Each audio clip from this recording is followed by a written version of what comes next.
Sir, we're live na po. Okay. Question po ito galing kay Mark the Babu. Boss G, shoutout po from Netherlands. Tanong ko lang po, bakit po kaya hindi ako makapag-ipon? Ang laki po ng sahod ko dito, pero hindi ako makapag-ipon dahil lagi ako nagpapadala sa Pilipinas. Wala po akong asawa at anak, pero sinusuportahan ko po ang pamilya ko at mga pamangkin ko.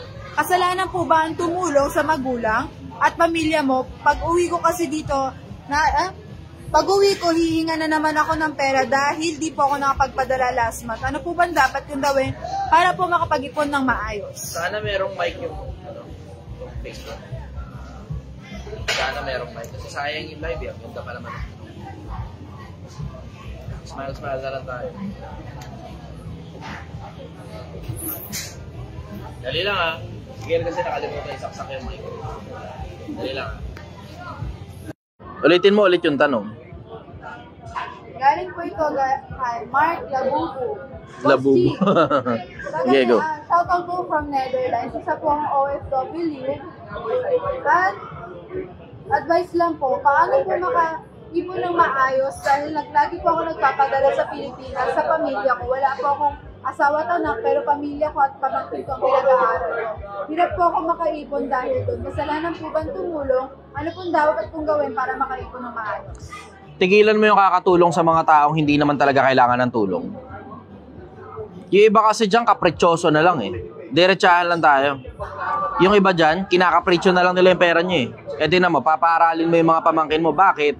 Wala ba nanay yan? Wala ba tatay yan? Problema mo ba yan na nagkantutan sila tapos ngayon wala silang makipagpaaral sa mga anak nila?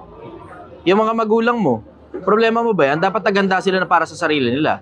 Nasasabi mo, hindi, tatanong ako ng utang loob. Okay lang na tumanaw ka ng utang loob, hindi natin pinag-uusapan yan. Ang pinag-uusapan natin yan, yung sobra-sobrang pera na ibinibigay mo sa pamilya mo, na kinakapritsyo na lang nila, na ikaw naman ngayon ang nauubos. In case hindi mo napapansin, ikaw ngayon ang nauubos, kaya ka nagtatanong sa akin ng ganyan. Ngayon, kung ikaw ngayon ang nauubos, ano ngayon ang nangyayari? Nagiging bitter ka ngayon sa kanila. Bakit? Lahat na lang ng hingi nila, binibigay mo eh. Hindi mo naman obligasyon na ibigay, pati kapritsyo nila eh. Diba? Kahit yung mga magulang mo, hindi mo obligasyon na ibigay, pati kapritsyo nila. In the first place, sila dapat yung naghanda ng para sa sarili nila. Sabihin ko sana, in the first place, hindi sila dapat yung maghanda pang birthday nila. Birthday kasi din sa gilid. In the first place, sila dapat yung naghanda para sa sarili nilang katandaan. Sila nga dapat yung may pamana eh. Diba? Nakakadiri naman yun na yung mga magulang, puta, walang inihanda para sa mga sarili nila. Tapos ang ginagawa ngayon, hinaharabas yung mga anak nila para may pampakain sa kanila. Tapos yung mga anak nila, hindi pa nga nakakapagsimula, hindi pa nga nakakapag-ipon sa buhay. Talagang kahit sa ka mapuntang parte ng mundo, kahit sa Neverland ka pa mapunta, Peter Pan, putang ina, lagapak talaga to kamo dyan. Alam mo, simple lang naman ang konsepto Pilipinas eh. Huwag kang namimigay ng pera sa mga taong alam mo ng butata. Diba? Alam mo nang hinihingan ka ng pera para sa kapritsyo eh. Tinan mo, katulad yung pampaaral ng mga bata, ba't obligasyon mo bigla na paaralin yung mga pamangkin mo? Kung ikaw nga, hindi ka nagpapaaral ng sarili mong anak, wala ka pang anak, wala ka pang asawa, sila basta na lang kantot ng kantot, tas aasang ngayon sa'yo dahil OFW ka. Putangin ng mga tao yan. Putangin ng mga tao talaga yan. Alam mo, kaya ako tinatanong yan, kasi simple lang naman eh, diba? Nabibigatan ka na. Pagka nabibigatan ka na, ang ibig sabihin nun, yung pera kailangan mo. Hindi mo dapat binibigay yung pera na kailangan mo. Dapat pagtutulong ka sa ibang tao, yung itutulong mo na pera, yun lang yung perang sumosobra lang sa'yo. Hindi yung mismong kailangan mo na kailangan mo mag-ipon. Tapos yung iniipon mo, tangin na, nalalagas. Tapos pag-uwi mo ng Pilipinas, balik ka na naman uli sa wala. Tapos balik ka na naman dyan sa abroad. Tapos tangin na, hindi ka na makakapagsimula ng sarili mong buhay pag ganyan. May follow-up question ba yun? Okay. Yun ang sagot ko ron. Ingatan ninyo ang sarili nyo sa mga putangin ng mga linta na lahat na lang nakadikit sa inyo pag OFW ka. Hindi dahil kadugo mo, lahat na lang ng pera mo, bibigay mo sa mga putang inang yan. Hindi dahil kadugo mo, bibigay mo sa mga putang inang yan. Yun ang sagot ko ron. Next question. Tanong po ito galing kay Cristina Lastimosa. Boss G, hi idol. From Thailand po, shoutout po. Isa po akong gay at gusto ko po sana sumabay sa Project 1M mo. Kaso hirap po ako dahil ang dami pong gastusin para sa transition ko. Paano po ba mag-ipon din, para makasabay sa Project 1M pero makakasabay pa rin sa pagta-transition ko? Ganito, tigilan mo muna yung pagta-transition mo una-una. Kasi hindi mo naman maaalis talaga na yung transition na yan, kapritsyo yan, hindi naman kailangan yan eh. Diba? Hindi kailangan yan. Ngayon, huwag kang magkamali baka ma-offend ka. Hindi ko sinasabi to na para bang ang dating masamang mag-transition. Hindi ganun. Ang sinasabi ko, diretso, kapritsyo yan. Paano kapritsyo? Yan bang pagta-transition mo, pag hindi mo ba ginawa yan, mamamatay ka ba? Hindi naman di ba? So ano ibig sabihin? Pwede mong ipagpaliban yan. Ngayon, ano ibig sabihin? Pag sobrang dami mo ng pera, nakasabay ka na sa Project 1M, may 3 milyon, 10 milyon, 20 milyon ka, kahit yung isa, 2 milyon, ilaan mo dun sa pagta-transition, mas magiging maganda pa nga yung transition mo Diba? Mas maaayos yung ilong mo, mas maganda yung pagkakagawa ng suso, mas maganda yung pagkakagawa ng poke. Diba? Nakadepende lang sa'yo kung magpapaputol ka pa ng ari mo. Pero yung iba kasi, pinipili nila na wag. Yung iba naman, pinipili nila, gusto nila magpaputol. Although hindi ko sinasuggest yun, ang dahilan kasi may mga psychological effects yan yung pagpapaputol ng ari. Pero kung mapapakabit ka lang ng suso, yung iba naman, nagdagdagan ng confidence nila dun Wala naman ako against dun. Yun nga lang, wag mo akong papaniwalain na babae ka. Doon lang magkakaproblema. Pero other than that, wala naman akong problema ron Trip nila yan Diba? Isipin mo, yung bingot nga, diba? Nagpapaayos ng bibig para umayos yung bibig niya, diba? So wala akong against sa mga pagpaparetoke ng mga bakla. Yun nga lang, alam mong kapritsyo yan. Hindi yan needs na tipong parang pagkain, ganun, o ilaw, o tubig, o bubong sa ibabaw ng ulo mo, o damit, diba? Stick to the basic lang muna. Kung ano muna yung mga kailangan lang muna para mabuhay ka muna ng payapa. Yun lang muna. Tapos yung mga transition, later part na lang yan Kasi walang pinagkaiba sa pag-upgrade ng motor. Walang pinagkaiba sa pagbili ng mga mamahaling damit na mga bagay na hindi mo naman talaga kailangan pero gusto mo lang bilhin for the sake kung ano man yung dahilan mo. Mga gusto mo na lang yan Wala namang masama ron. Pero antay ka muna kasi mas malayo yung mararating mo kapag may ipong kang sapat tapos yung konting barya na sapat din para maipaayos mo yung sarili mo, yun lang yung gagastusin mo kaysa lahat ng meron ka ubusin mo para sa transition mo. Be practical. Isipin mo, pagka mura ang transition, magkakaproblema ka dyan Tangina, yung iba nga sinasaksakan yung ilong ng kung ano ng putang inang petroleum jelly tapos nabubulok yung ilong Diba? So huwag kang magtiyaga sa mura. I strongly suggest kung magpaparetoke ka rin lang naman, mahal yung presyo dapat. Para alam mong quality rin at the same time, magpabelo ka, ganun. O Thailand ka, tapos medyo may kamahalan. Thailand, hindi entry level lang. Kasi pag entry level lang, pag inalat ka dyan, puta, kanto-kanto lang yung makukuha mo. Maganda nga yung opisina, maganda nga yung klinika, pero tangina, nabubulok yung pagbumuka mo. Nakabalita ako ng mga ganun yung suso na bubulok. Ingatan nyo ang sarili nyo dyan, lalo sa mga magpapatransition. Hindi ko kayo sa pinagbabawalan, hindi ganun. Pero nagmamalasakit ako sa inyo na baka mamaya, tangina, ikakos pa ng ano nyo yan, ng anxiety nyo yan, ng depression nyo yan, kasi may sakit ka. Dun sa putang inang mura na binili mong pagpaparetoke ng katawan mo, tapos wala sa lugar. Yun ang sagot ko ron. Next question. Tanong po ito galing kay John Ray Regancia. Sir, ano ba dapat gawin namin mga anak sa tatay naming ayaw tumigil sa pagbibisyo kahit may sakit na siya? Iyan nyo lang. Wala naman kayo magagawa Diba? Dali nyo sa simbahan, baka sakaling may pag-asa. Kasi isa sa mga pinakamagagandang paraan para matransition ng tao sa katinuan, religion. Pag sumasampalataya talaga yung tao. Ang problema kasi niyan, isa sa mga trouble dyan, yung konsepto na yung tao mismo ayaw magbago. Kahit anong gawin mo sa isang taong ayaw magbago, tangina, walang pag-asa yan. Walang pag-asa taong ayaw magbago. Yung mga nakilala akong hardened criminal tangina, kahit ako, hindi ko kayang kumbinsing magtino May mga ganun akong nakilalang mga tao, mga hardened criminal na sinabi ko ng tigilan na nila, kaya naman kumita ng maayos na pera, mabagal nga lang ng kapiraso. Wala, gusto talaga nila yung ganung pera Diba? Ngayon, wala naman ako magagawa ron. Hahayaan ko lang sila. Kasi ang worst na hindi mo gugustuhin dyan, dahil pinipigilan mo yung tatay mo sa pagbibisyo niya, kayo pa yung mag-away ngayon, tapos magkasamaan pa kayo ng loob bago siya mamatay. Pabayaan mo lang. Pagka nagka-problema siya, pabayaan nyo lang din. Sabi niya, pinabayaan ako ng mga anak ko. Normal. Ano nga ba naman naaasahan mo sa ganong klase ng tao? Diba? Tutulungan mo lang ng konti. Patsian mo lang. Pero siya gumawa ng paraan pagka nagkasakit siya. Ganon yun. Okay, sige, tayo marunong ka magbisyo at marunong ka rin gumawa ng pera para pagka nagka-problema yung katawan mo, kaya mo ipaggamot sarili mo Ang magagawa lang namin, tulungan ka lang. Pero hindi ka namin kayang ilabas sa ospital kung magkano man yung trip mo na bill. Makakapagdagdag kami, isa-isa, 2,000 kada payout pag nagkasakit ka. Pero hanggang dun lang ang limit namin. Diretsuhin nyo lang ng ganun. Pag nagkasakit ka, problema mo yan So gumawa ka ngayon ng paraan para magka-pera ka, para maipagamot mo sarili mo sa ospital. Kasi tutulungan ka lang namin pero hindi namin sasagutin buong bill mo sa ospital. Diretsahan lang, bahala ka sa buhay mo. Yan ang sagot ko ron. Next question. Sabi ni Hindi lahat, maintindihan nyo lang Pilipinas ha, hindi lahat ng tao kaya yung pagbaguhin. May mga tao talagang lost cost na, pinababayaan na lang talaga hanggang mamatay sila. May mga ganong klase ng tao. Kasi sabi mo, tatay namin yun eh. Oo nga, gawin nyo lang lahat ng magagawa nyo para sa tatay nyo. Pero pag hindi nyo na kaya, kailangan nyo munang unahin yung sagipin yung sarili nyo. Kasi siya mismo naglulunod sa sarili niya. Problema niya yun. Next question. Ayan, DK Moleno, ganda ng background mo, anong meron? Tapos, same question, saan daw po ba kayo banda? Nandito po kami sa Domsa Viewpoint sa Angono, Rizal. Domsa Viewpoint sa Angono, Rizal. Punta lang po kayo rito. Sinigang na baka. Yeah, next question. At tanong, sabi po ni Jason Tero, Kuya Chess, ako yung unang-unang nakatikim ng sinigang na baka mo no. Umaway sa'yo na bumabagyo pa noon. Pasensya na po, di po ulit ako punta. Di po nadidestino. Yun lang. Salamat, brother. Salamat. Na-appreciate ko talaga yung mga tao na yun, naalala pa nila ako. Lalo na yung simulan-simula. Taka na, nakakatuwa yun. Sobra, taka na. Naalala ko, hindi ko makakalimutan yun. Isang buong linggo, bumabagyo. Hayop na yan. Starting namin ng Project 1M. Isang buong linggo, bumabagyo. Basang-basa kami. As in, literal, yung buong panahon na nagbebenta kami, basa talaga kami nun. Hindi ko makakalimutan yun. The best talaga to si Gil. Napakatindi mo talaga. Ang kasama ko lang nun, si Gil. Dalawa lang kami nun. Taka na, basang-basa kami sa kalsada.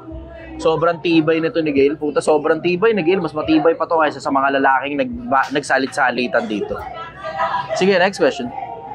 Tanong po ito galing kay nawala yung tanong pero naalala ko yung question niya. Ano daw po ba yung best value ng isang material wife? Nasa bandang dulo ng kawikaan. Kasi yung pinakadulong-dulong parte ng kawikaan, basahin nyo dun. Ayoko lahat ng bagay na spoon feeding sa inyo eh. Dulo ng bandang dulo ng kawikaan, yung kapitulo na dulo. Kapitulo 30 yung kung doon nagkakamali. Isa-isahin nyo dun. Andun yun, as in mahaba yun, mahabang-mahaba yun.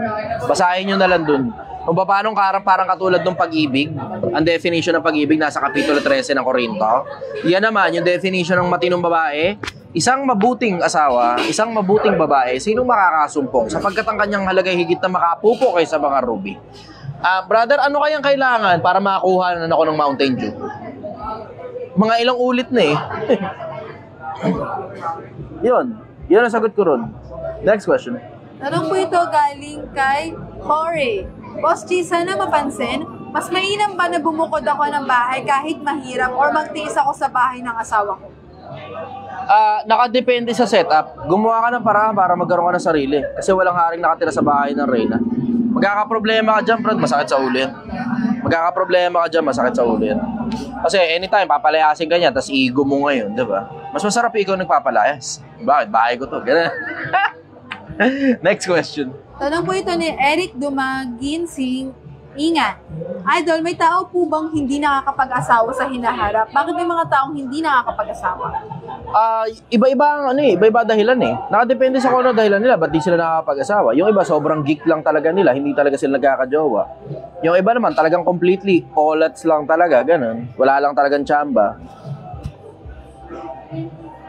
Yung iba naman, nadali nga. Paulit-ulit tayo kay Rick eh.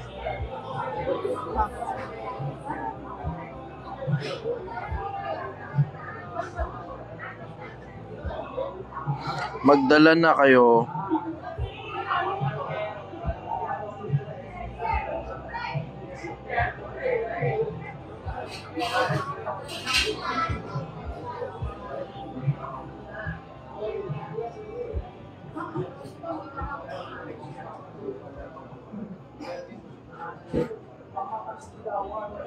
Sige, go.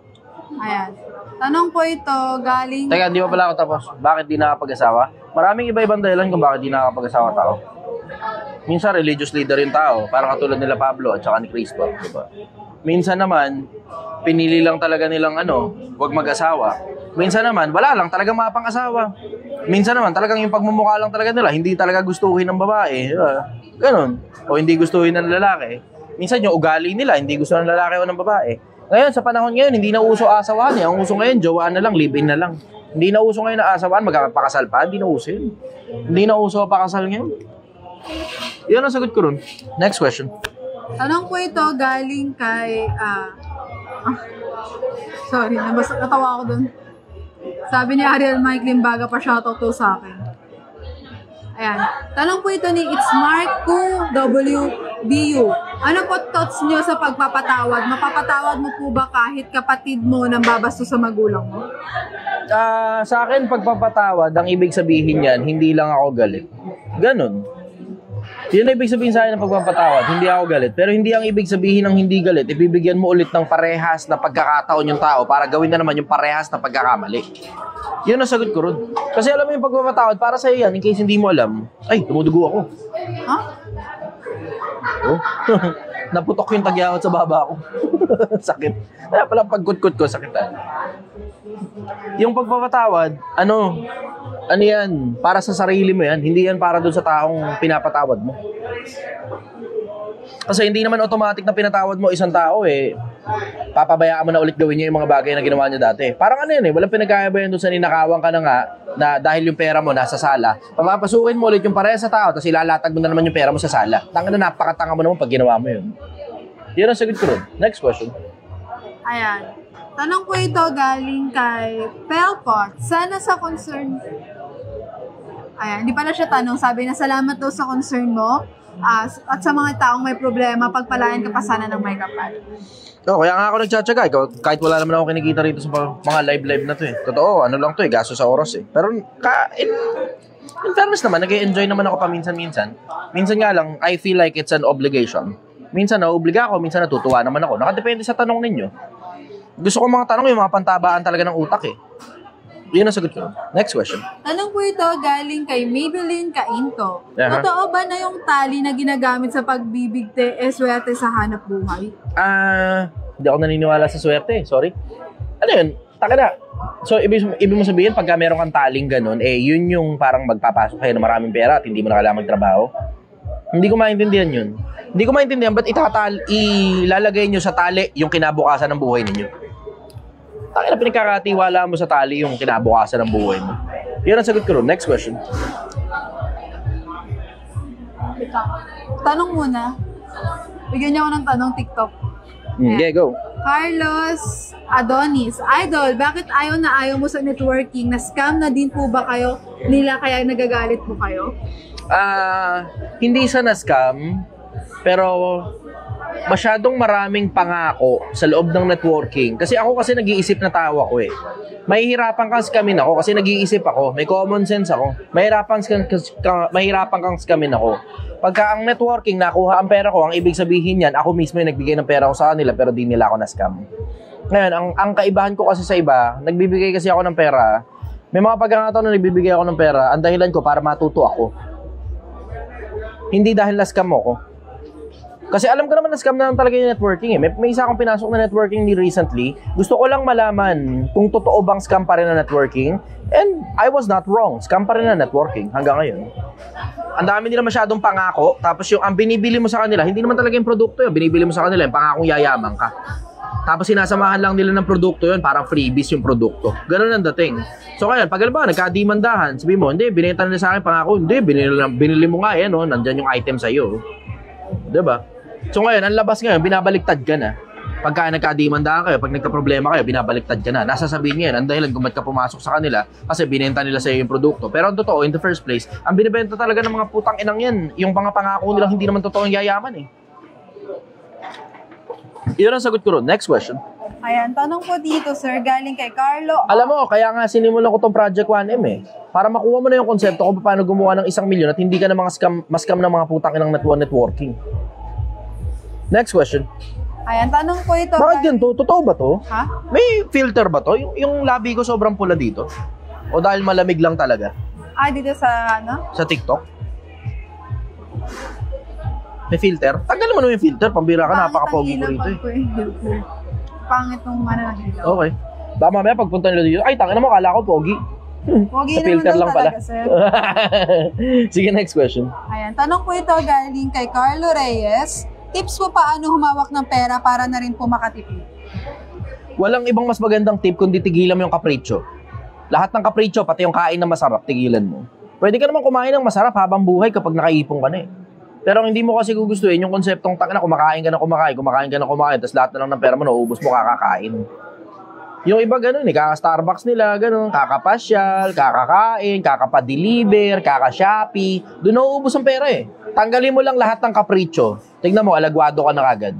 Doon pa lang, isang malupit na tip lang yon na sobrang simple ng konsepto ng tip na yon. Pag nakuha mo yung konsepto ng tip na yon, na hands down, game over, tapos na kagad ang usapan. Bibilang ka na lang ng panahon, mayaman ka na. Next question. Anong po ito galing kay Jason Senolos? Muslim po ba si Moises? Si Moises, Ebreo. Hindi ko masasabing Muslim si Moises, Ebreo siya. Siya sumulat ng Torah. Yung Torah, yun yung pinakaunang-unang account na konsepto ng mga Hudyo, ng mga Ebreo, kung ano nangyari. As in, accounts yan, kumbaga parang history nung kung ano nangyari sa Israel noon. Sa Torah galing yan eh. Yung Biblia galing sa Torah, yung Quran, dun din galing. Yung mga kwento. Kasi yung Torah yung pinaka-original eh. Sometime around parang 3,500 to almost 5,000 years old. Ganun. Sinulat yan nung mga panahon na lumalabas na ang Israel sa bondage ng Ehipto. Kaya sumulat ngayon sila ng libro, ang tawag doon Torah. Tapos eventually, yung Torah na yung Pentateuco nahati sa 5, yung Genesis, Exodo, Levitico bilang Deuteronomio. Tapos paglipas ng panahon, bla bla, may mga dumating na mga propeta, etc., nagsisulat, tapos hukom, tapos iba-ibang mga matataas sa tao, mga hari, nagsisulat. Yun ngayon yung comprise ng lumang tipan. Tapos dumating ngayon ng Kristo, yun ngayon ang bagong tipan. 600 years after mawala rito sa lupa ang Kristo, na naisulat naman ngayon ang Quran. Yun ang pagkakasunod-sunod ng timeline yan eh. Yun ang pagkakasunod-sunod ng timeline. So yun ang sagot ko ron. Next question. Tanong po ito galing kay Rose Ann R. Robles. Ano pong masasabi niyo sa 50-50 relationship? Hindi mangyayari yan kahit kailan. Paano 50-50? Paano yun? Hati kayo pag nagbubuntis? Hindi mangyayari yan kahit kailan. Laging merong isa nalalamang, laging merong isa bitin. Pero ako, suggestion ko sa inyo, kaysa mag 50-50 kayo, na nagbibilangan pa kayo, nagkikwentahan pa kayo, mas madali na yung simpleng konseptong magpaligsahan na lang kayo sa kung sino ang mas mahal nyo ang isa't isa. Mas maganda yung konsepto na yun. Paligsahan kayo kung sino mas mahal nyo isa't isa. Pagalingan kayo sa performance sa relationship nyo. Tapos walang bilangan, pagalingan lang kayo. Na alam mong lahat ng effort na inilagay mo rito, hindi ka na magbibilang kahit kailan. Lahat ng effort na inilagay mo rito kasi mahal mo siya. Yun ang sabi ko. Next question. Tanong po ni Adrian Tepe, sino yung mapalad na alipin na daratnan ng Panginoon na tinutukoy sa Mateo? Kahit sino pwedeng datnan nun. Kahit sino pwedeng datnan nun. Pwedeng isang tao yun na maaaring leader ng religion dun sa panahon na yon, o pwede rin namang mga ordinaryong taong bayan. Kahit sino pwedeng kakaalapatan nun. Kasi 1:3 ng Apokalipsis, mapalad ang bumabasa at nakikinig at tumutupad sa mga hula. So ang hula pala tinutupad. Kahit sino ngayon pwedeng kalapatan ng isang pirasong hula na yun. Kasi pagbalik ni Kristo, may daratnan talaga siya. So ngayon, kahit sino pwedeng datnan. Yun ang sagot ko ron. Next question. Tanong po ito ni God's Strength. Yung nagpaplano ako tapos nakasetup na ako, mga ilang araw lang nagkaka-intense self-doubt na ako. Anong negosyo yan? Wala ka naman tanong dun eh. Sana mas maganda if you can put an actual question to it.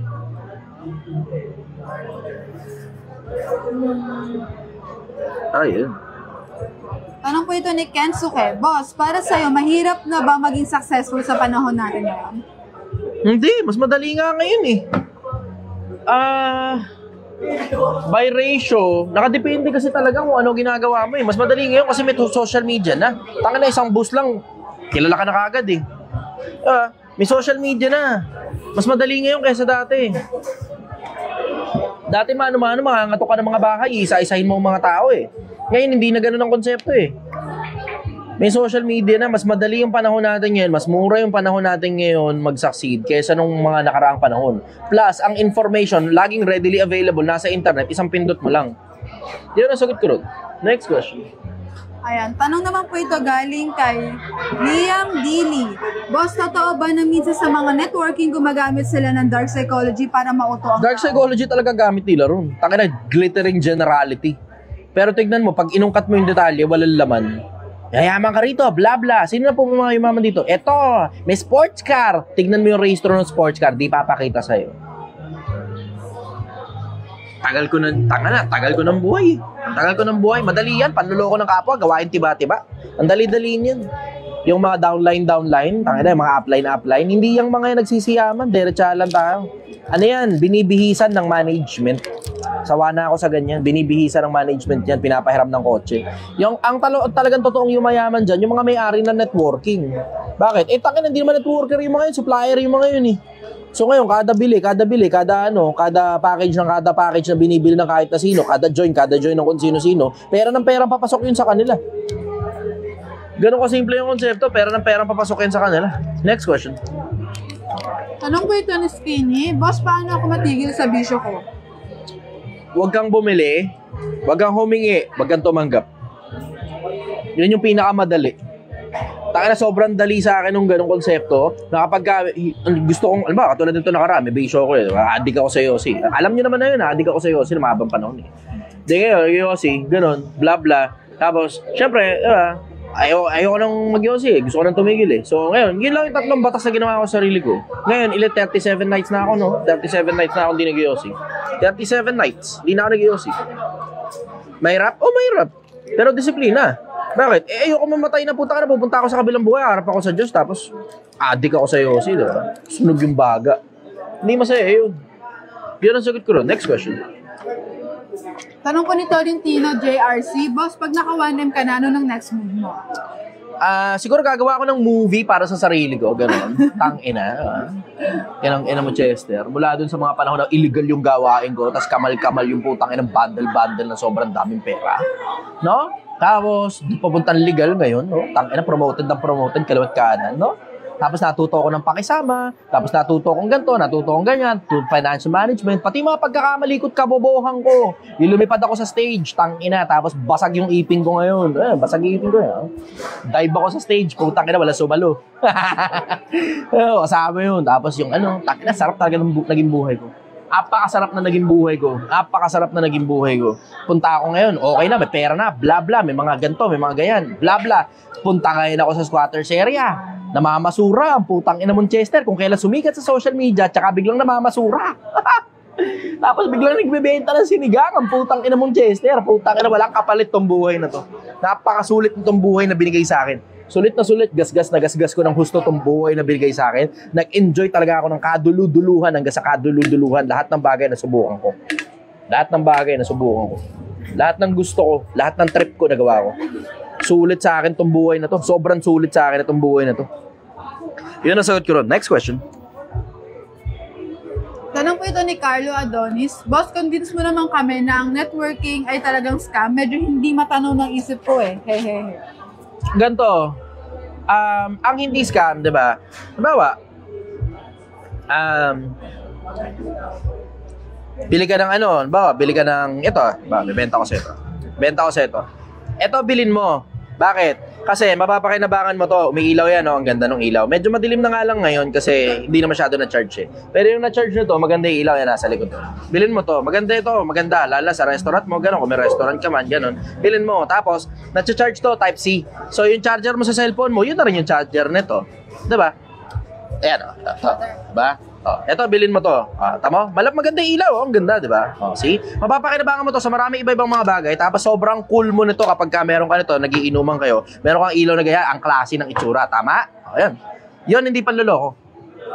Pero, pag bumili ka nito, putang ina mo, yayaman ka. Nakita mo yung sports car dyan, putang ina ang kailangan, bilin mo to. Pag bumili ka nito, magka-sports car kang putang ina ka. In 3 months, magiging milyonaryo ka. Putang ina, siksik, liglig, umaapaw. Power? Tama, power? Power. Isang bagsak. No. Kumbinsido ka na. Ang binibili mo dun pangako, nayayaman ka. Hindi yan katulad ng pagbebenta ng ordinaryong produkto na ang dahilan ba't mo bilhin yung produkto kasi gusto mo talaga yung produkto. Doon, ang binibili mo doon, pangakong yayaman ka. Magkaiba yung produkto nila at saka yung binebenta nila. Ang binebenta pangako, sinasamahan lang ng produkto, freebie. Tangin ng mga tao yan. Yeah, next question. Kumbinsido ka na. Okay na. Kaya ko rin yan. Tangina, mas magaling pa ako dyan sa mga hayop na yan. Ako nga, sumikat sa social media. Yung iba, tangina, butata eh. Hanggang ngayon, pinipilit pa rin mag-social mediahan. Hanggang ngayon, di pa rin sumisikat ang mga putang ng mga networker eh. Di ba? Mas magaling ako magsalita kaysa sa ibang mga networker. Hindi ko lalahatin kasi baka merong ibang mga networker talagang putang ina hands down, magaling talaga magsalita. Pero, ang pinaka-bottom line, kaya ko rin naman yung ginagawa nun eh. Panloloko ng kapwa, kaya ko rin yan. Gawain tiba-tibayan eh. Madali lang manloko ng kapwa-tao, paniwalain mo lang sa mga bagay na hindi totoo eh. Tangina, yun nga, tingnan mo, kayo nga mismo, 'di ba? Pag inuutangan kayo, dark psychology din naman ang gamit ng mga yun eh, 'di ba? Tangina, gaano ka dark yung dark psychology? Para inutangan ka na nga, tapos hindi ka binayaran, tapos after a few weeks sasabihin, ba, umutang ka 1,000 sa'yo, gano'n, tapos hindi ka binayaran. Sasabihin, pero pa ako 1,000 pa para 2,000 na utang ko sa'yo. Gaano ka dark yung dark psychology na yun para mautangan ka uli nang hindi ka nagbayad, na hindi na nagbayad sa'yo? Pero kaya ko rin naman yun. Ang dali-dali lang ng psychology nun eh. Glittering generalities lang katapat yan eh. Isang malupit na glittering generalities. Ganun lang. Pero pag in-stickman mo, dun magkakaintindi yan eh. Tinanggal mo yung glitterers, tapos stickman mo lang. Ano ba punto? Ang binebenta, pangako. Yung produkto ba? Oo, may benefit yung produkto. Pero ang pinaka-bottom line talaga nung kaugat-ugatan, pag inugat mo talaga kung ano yung presentation, yayaman ka in 3 months. Ganyan yung mga putang inang yan eh. In 3 months magkakakotse ka, kami na bahala sa'yo, tutulungan ka namin. Walang problema. Nandito kami para sa'yo. Para bang ang dating yan, isang buong grupo nandun para sa'yo. Ganun ang dating nun eh. Tapos tignan mo, pagka hindi ka umaaten, hindi ka nakakamustahin yung mga yan, pababayaan ka na malaglag. Abisado ko mundo niyang networking na yan. Na panloloko ng kapwa, gawain tiba-tiba. Kumbinsido ka na. Yeah, next question. Brother, pingin nga ako mga things. Mahaw din ako eh. Ayan. Tanong po ito galing kay JR Mansacarinas. Bakit yung partner ko after namin mag-make love ng 20 minutes, 3 rounds, 3 to 4 times a week, touch herself pa rin siya? Trip niya yan eh. Kanya-kanyang trip lang na yan. Kanya-kanyang trip lang yan. Trip niya yun eh.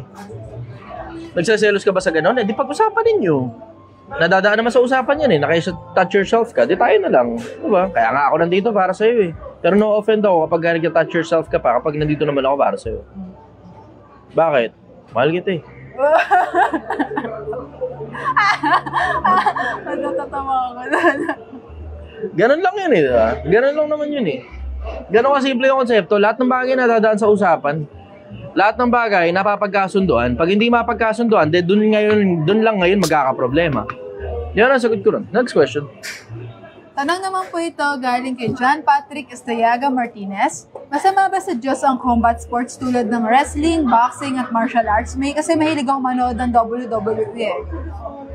Hindi gusto ng Diyos na nagsasakitan ng mga tao. Pero kung art lang naman yan, halimbawa, jiu-jitsu, diba?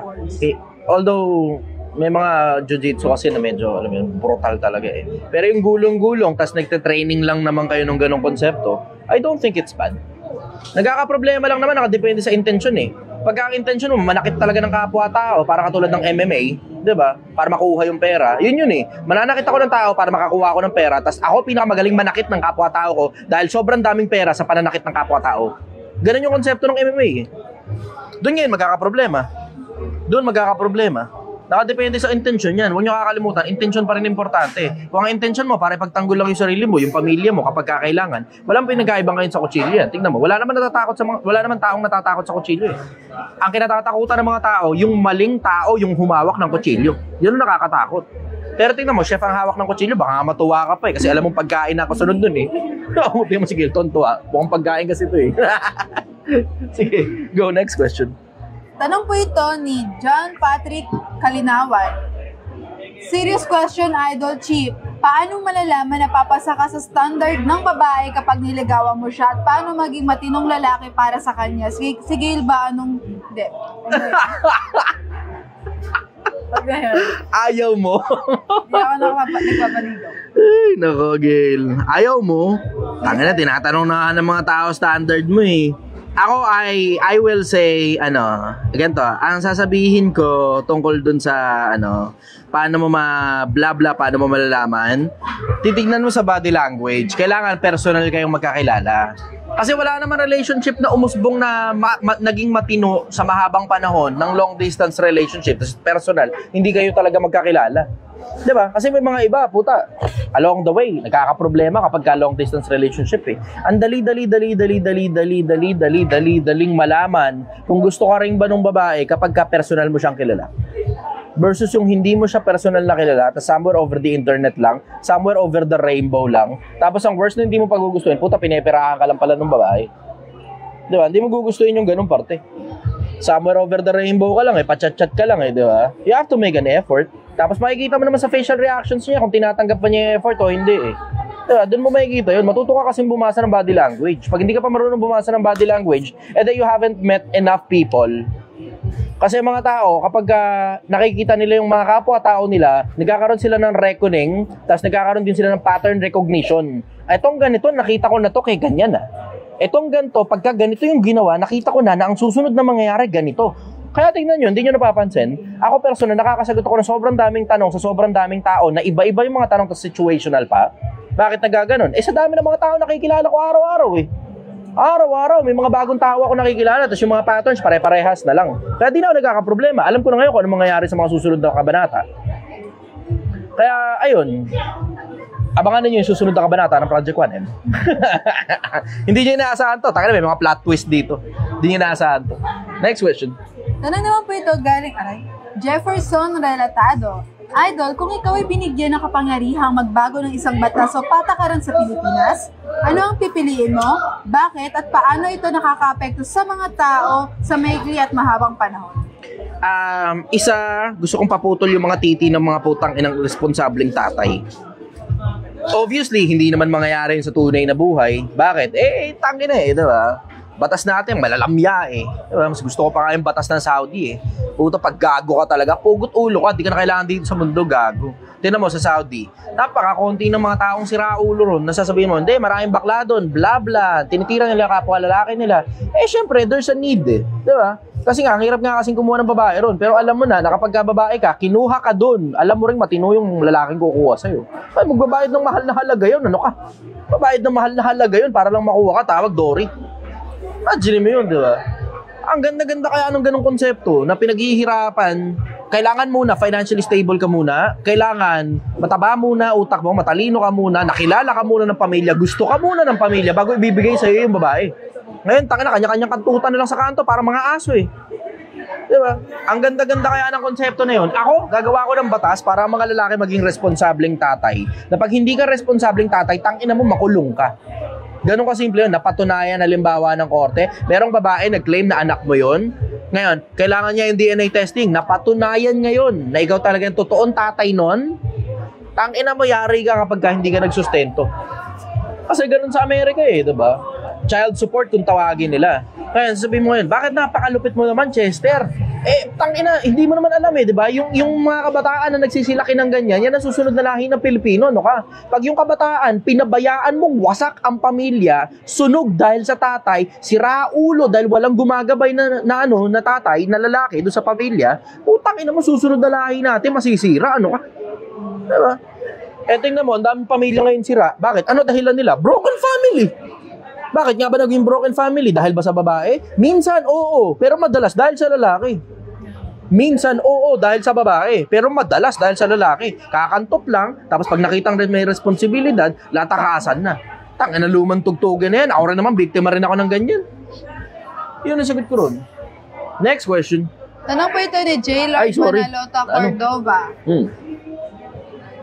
Boss G, tama lang ba na huwag makipagsabayan sa babaan ng presyo sa negosyo ng pagkain? Ang importante ay ang quality at ang lasa ng pagkain. Nakadepende sa kung nasaan ka nagtitinda. Depende kung saan ka nagtitinda. Pag ang tindahan nakatabi sa mga mumurahin, wala kang choice. Pag ang tindahan naman nakatabi sa mga okay lang na presyo, yon okay lang na makipag-price war ka. Ganon kasimple yung konsepto. Pero kailangan mo rin kasi ito problema kailangan mo rin manatiling buhay Ano ibig sabihin? Yung negosyo mo, kailangan manatiling kumikita. Kasi pag ang negosyo hindi kumikita dahil nakipag-price war ka, tapos wala ka na talagang tinutubo, putang ina, yun na yan. Lalaga pa ka talaga dyan. Pag ganon, pili ka na ibang lugar. Ingatan mo yung sarili mo, pili ka na ibang lugar. Even better, benta mo na lang sa internet, tapos tignan mo na lang kung lumululo ang merkado. Umaalago yung merkado. Sumasang-ayon yung merkado. Yan ang sagot ko.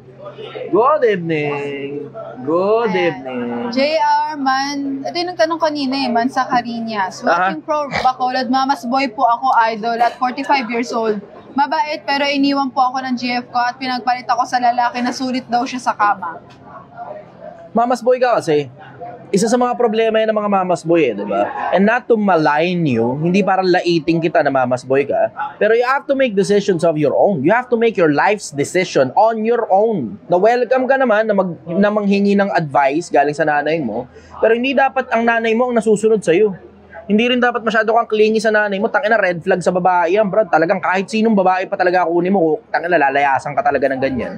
Kasi sino ba naman, mapalit lang kayo ng kalagayan eh. Isipin mo kung halimbawa, jowa mo, papas boy. Palit kayo ng kalagayan, bro. Isipin mo halimbawa, jowa mo, papas boy. Matutuwa ka ba nun? Lagi na lang nandyan yung tatay? Oh, diba? Palit lang kayo ng kalagayan eh. Tangina, magkakantutan na lang kayo, kakatok pa yung tatay. O, gago. Tangina mo, matutuwa ka? Diba? Palit lang kayo ng kalagayan ng babae, maintindihan mo siya eh. Yun ang sagot ko ron. Twisted talaga eh. Utak talaga ni Chester, putang ina eh. Share nyo nga muna to. Share nyo muna to. Mga nanonood sa akin, share nyo muna to. 254. Ayoko na 254 lang viewers ko. Taasan natin viewers natin, gawin natin 300. 400, even better. Doblehin na natin 500. Share nyo muna to, type down kapag na-share nyo na. Late ang viewers eh. Ha? Facebook? Oo, Facebook. 259 na yun. Hindi ko makita eh. 40 lang nandito. Pataasin nyo nga muna to sandali. 259 pa lang eh. Pataasin nyo muna, share nyo muna, tapos type down kapag na-share nyo na. Hindi ako tutuloy nang hindi ko nakikita ang 300 to. Iba, tanga na. Natututo na nga kayo, tamad-tamad nyo pa mag-share sa akin eh. Wala naman ako hinihingi sa inyo eh, diba? Alam nyo rin naman hindi ako kumikita rito eh.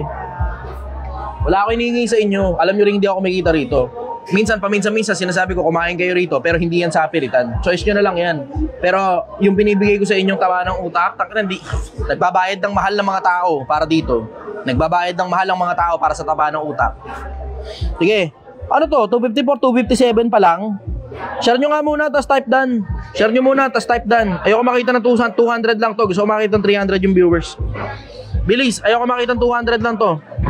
300 viewers, gusto ko makita 300 viewers. Ano ba to? Ba't hindi na makita yung viewers? 261? Ano ba naman 261? 300 viewers, pengin ako 300 viewers. Ang bottom line nito, makatulong din sa mga iba eh, diba? Yun naman ang gusto nyo eh, tinutulungan kayo libre. O yan, 271 na. Okay, medyo maangat na. Yung mga nandito, share nyo nga muna to, tapos type done. Share nyo muna, tapos type done, tapos mag-heart muna kayo. Damihan nyo muna yung heart nyo. Kasi 300 lang yung nakikita kong heart dito eh. 369 lang yung heart to. Ano ba yan? 369. 42 minutes na, 5,000 viewers pa lang. Tang-inang yan. Ito nga papansin ko eh, yung mga tao, maligaya na silang gano'n, nakikipanood. Tapos yung mga ibang kapwa-tao nila, di nila iniisip. Isipin mo naman, yung ibang kapwa-tao mo, pag sinaron nyo to, matututo na nga yung kapwa-tao nyo, nakatulong pa kayo sa kanila. Di ba?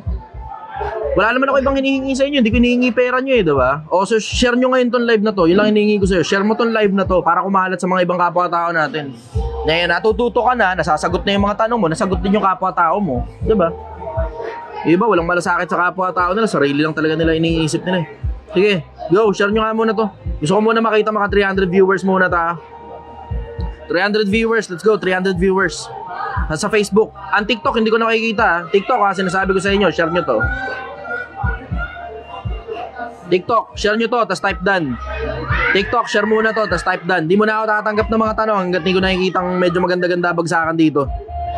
Ayoko nitong nakikita ko. Hindi ko gusto ito nakikita ko. Sige, go. Share nyo muna to. Share nyo muna to.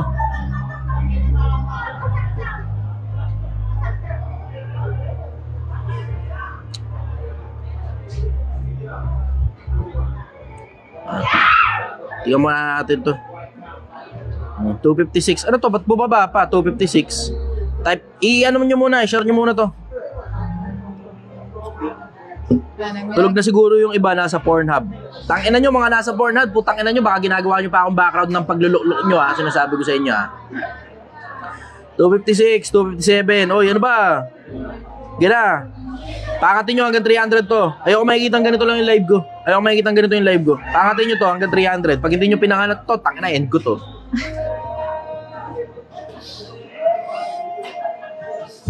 Hindi ko makita. 6,300 viewers. Oh. Yan, sakto. Medyo maangat na yung viewers natin. Okay, ayos. Share nyo muna. Share nyo muna to. Share nyo muna. Ayoko nakikita mababa viewers ko. Hindi ako natutuwa kapag ang baba viewers. Hindi masaya mag-live kapag nakikita mong ganyan eh. Okay, share nyo muna. Share nyo muna to. Mga nasa TikTok, share muna. Share muna to. Ayoko nakikita mababa yung viewers ko. Pataasin niyo yung viewers. Alam niyo naman eh, hindi naman ang dahilan ng mababang viewers eh, dahil ayaw akong panoorin ng tao eh. Ang dahilan niya kung bakit mababa viewers kasi yung social media nga, tagtad nga kasi ako ng violation. Pero ang mangyayari lang yan na umangat yung viewers kapag ka nananatili kayo, stick lang kayo dyan, share nyo tong post na to, tapos dadami ngayon yung mga manonood. Pag dumami ngayon manonood, di gaganahan ako ngayon mag-live. Pero nakakawalang gana kasing mag-live pagka alam mo ng tangina yung putang inang Facebook. Hindi ko naman kayo sinisisi. Yung putang ina kasing Facebook, tagtad ako ng violation. Hindi kayo yung sinisisi ko. Okay, ilan na viewers? Nakikita mo ba, Gel? TikTok. 269. Ilan? 268. Ilan? 270. 270? Sa TikTok? Anong TikTok? Ba't napakababa TikTok? Angat niyan. Paangatin nyo ng 300 yan, 400. Sige. Next question. Hindi ko na makikita rito sa Facebook. Ilan ang viewers eh. Go, next question. Ayan. Hindi na rin nagre-respond yung mga question. Hindi na siya nagre-refresh sa akin dito. O, tinan mo, tanga na talaga tong Facebook na to eh. Pati TikTok, nadadamay na sa Facebook eh. Pag may violation ka, puta, nagkakahawa-hawa eh. Eh, tantad pa naman ang violation yung mga live ko. May mga live nga ako, natanggal sa internet kasi nahuhuli yung mga putang ina ko eh. Okay, go, next question. Ayan, tanong po ito ni Dave Guapo. Boss, mas okay ba na bayaran mo muna debt bago invest? Ano na? Boss, mas okay ba na bayaran mo muna ang debt bago mag-invest? Oo, mas okay bayaran mo muna utang bago ka mag-invest. Bakit? Pagka nag-invest ka, ibig sabihin, no, sobrang pera yun. Eh, yung sobrang pera mo, itapal mo na muna ron kasi wala namang assurance yung investment mo papaldo eh. Ang hindi mo gugustuhin dyan, yung naubos yung pera mo kasi in-invest mo, tapos hindi ka pa bayad sa utang, tangina, double whammy ka ngayon, natantad ka. Para kang binibembang sa maggabi-gabila. Mas okay talaga na wala ka talaga, debt-free ka kapag mag-i-invest ka. Habang nagsisimula ka pa lang ha, Pero pagka medyo alagwado ka na, kabisado mo na proseso, okay lang na may utang ka, na mag-invest ka, okay lang yun kapag alagwado ka na. Pero pag alam mo nagsisimula ka pa lang, hindi mo pa alam kung ano ginagawa mo, hindi mo pa kabisado ang lipunan, hindi mo pa kabisado ang merkado, ang pinaka-bottom line yan, tangan, hindi mo gugustuhin na ubos yung pera mo, tapos hindi ka pa bayad sa utang. Kasi hindi mo gugustuhin yung konsepto na sinisingil ka ng tao ng utang mo, habang wala kang pera. Hindi masaya yun. Kasi lalo ka lang matatantad ng utang nun. Yan ang sagot ko ron. Next question. Tanong po ito galing kay Justin wala Reyes. yung ano. Tanginan to. Porque sinabi ko kung ilan yung viewers, ayaw na nga ipakita sa akin ng viewers. Nakikita mo ba dyan kung ilan yung viewers? Hindi po. Sa Meta? Oo. Wala ako. Hindi ko nakikita rito kasi wala talagang viewers. Ha? 40 nang nakasulat sa akin dito. Tanginan nga, nakakaburat ang puta. Meron nata settings yun dun sa gilid. Ha? Patingin niya ako, sir. Alam ko nakikita yung kapag viewers. Wala nga eh. Pag lumalabas yung mga tanong, dapat pati viewers nakalabas din. Wala eh. Hindi ko makita. As in completely, wala talaga ako nakikita. Ayan, tanong muna tayo. Okay, go. Justin, tanong niya po, gusto ko na pong makipaghiwalay sa GF ko kaso naaawa ko sa kanya dahil sa haba ng pinagsamahan namin. Mali po bang magstay na lang ako dahil sa pinagsamahan kahit hindi ko na siya mahal? Bakit kasi nagmamahal kayo ng puro emotions lang? Ang pagmamahal, yung totoong pagmamahal, by choice yan, pinipili mo siya kahit di mo na siya gusto. Eh ano gagawin mo? Lahat na lang ng babaeng makakasama mo. Pag hindi mo na nararamdaman yung nararamdaman mo, iiwan mo na lang. Hindi ganun ang pagmamahal, Brad. Hindi ganun ang pagmamahal. Ano nangyari? Wala talaga. Hindi ganun ang pagmamahal. Ang pagmamahal, 258 viewers. Ang pagmamahal, hindi na importante kung may nararamdaman ka pa sa kanya o wala, responsibilidad mo na siya hanggang mamatay ka. Eh yung totoong pagmamahal. Maliban na lang kung marami masyadong red flag na alam mo magiging mas mahirap ang buhay mo kaysa nung bago mo pa siya nakilala, na talagang wala talaga siyang convenience na naidudulot sa'yo at wala talagang pakinabang talaga sa'yo tapos hinahata ka pa pababa, yung mga ganun, laglag mo na yun. Hindi yan yung mga tipong sulit na makasama habang buhay. Alam mo, one way or the other, magkakaroon ka rin naman talaga ng sakit ng ulo eh. One way or the other, magkakaroon ka ng sakit ng ulo. Nagkakatalo na lang yan kung sulit ba yung sakit ng ulo sa naipo-provide niya sa'yo. Yan ang sagot ko ron. Next question. Ayan. Tanong po ito ni Eric Palarca. Bro, I'm new to the business industry. Graham Boys yung business ko and goods naman, ang daming mga bata nagkakagusto and inaalok ko siya sa labas. Nakakapag-earn ako ng 500 plus na tubo per 4 tubs and nakapagbenta na rin ako ng 16 tubs in just a day.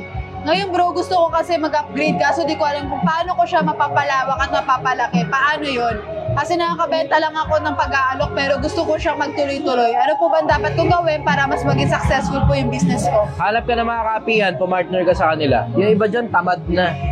Kape lang ang gusto nila ibenta. Pumartner ka sa kanila kasi considered pastry yan diba?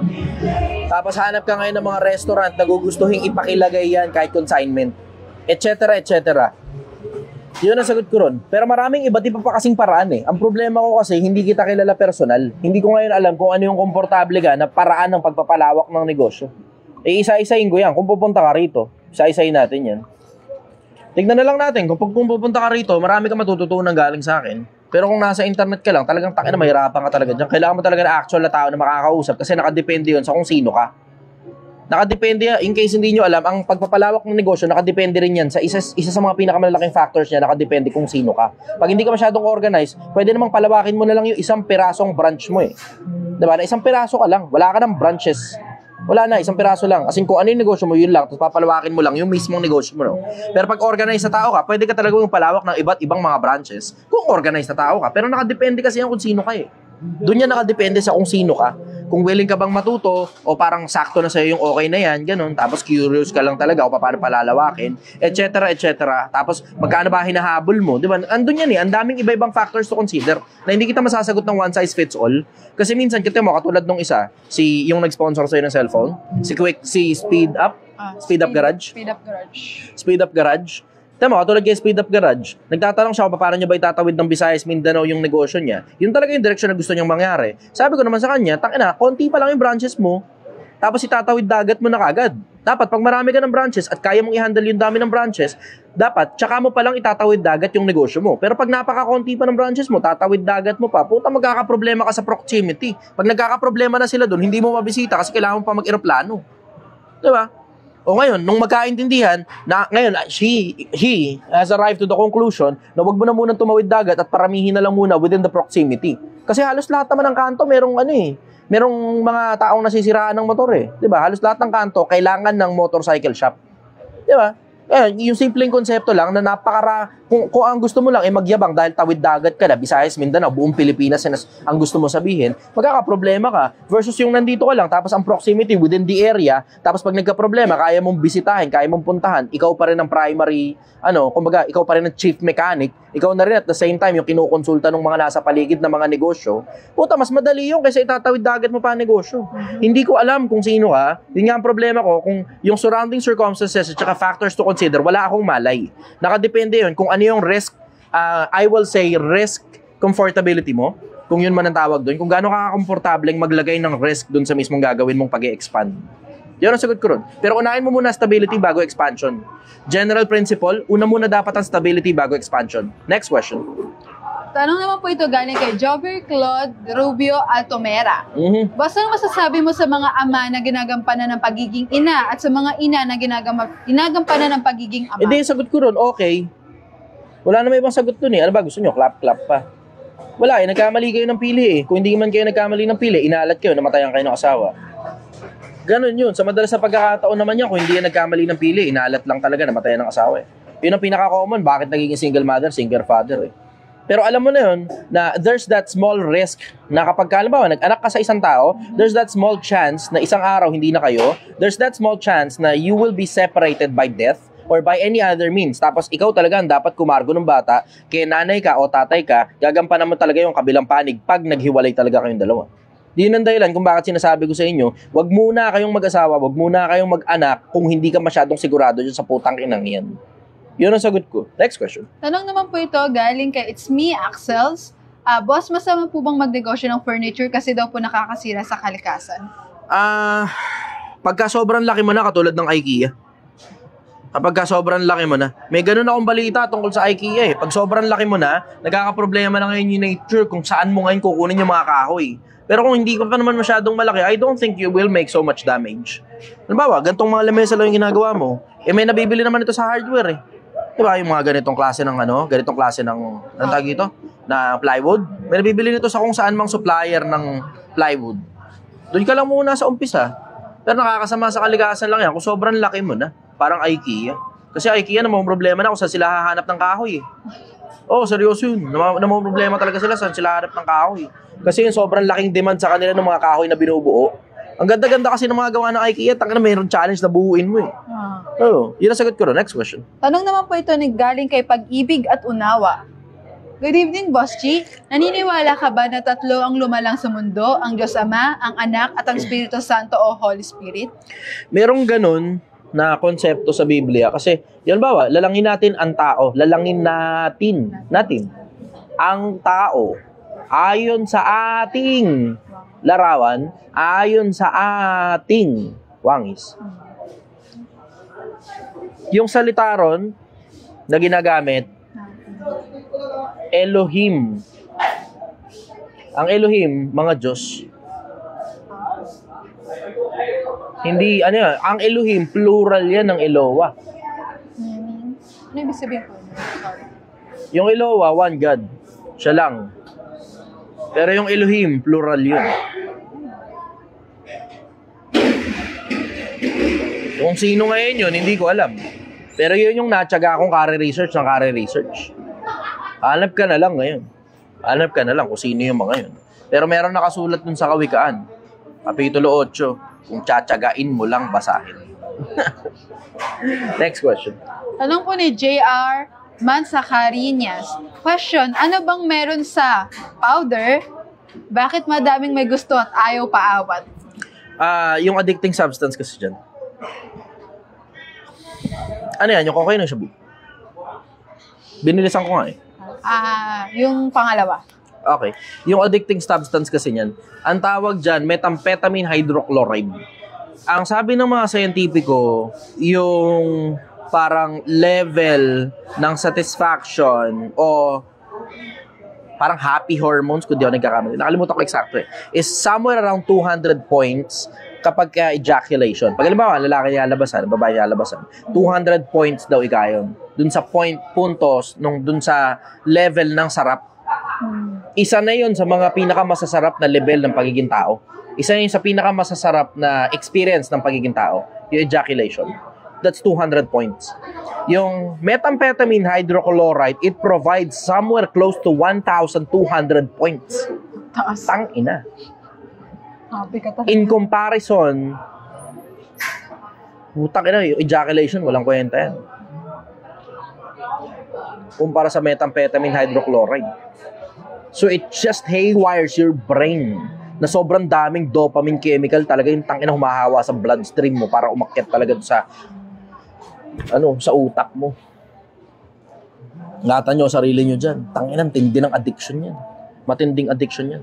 As much as may mga taong na-addict sa yosi, may mga taong na-addict sa alak, may mga taong na-addict sa sex, may mga taong na-addict sa iba't ibang bagay ng buhay, yung putang inang methamphetamine hydrochloride, antindi niyan.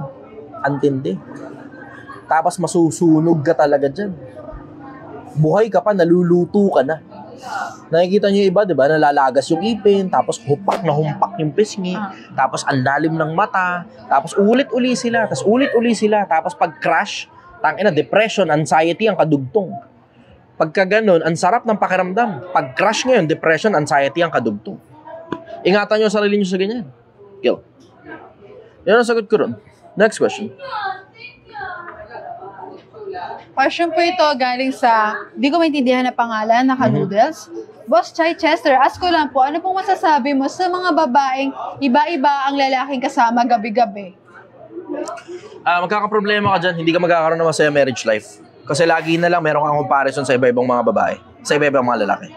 Doon ka magkakaproblema. As much as kumbaga parang katulad sa mga lalaki rin yan na nagkakaproblema kapag kaiba-iba ang mga sex partner mo, parehas lang din sa babae. Kasi meron ka ng point of comparison. Mas masarap si ganito, mas masarap si ganyan. Tapos iniisip mo na ang purpose ng buhay ay kailangan ka ngayong kailangan kang i-satisfy ng lalaki, where in fact, ikaw dapat ang mag-satisfy sa lalaki.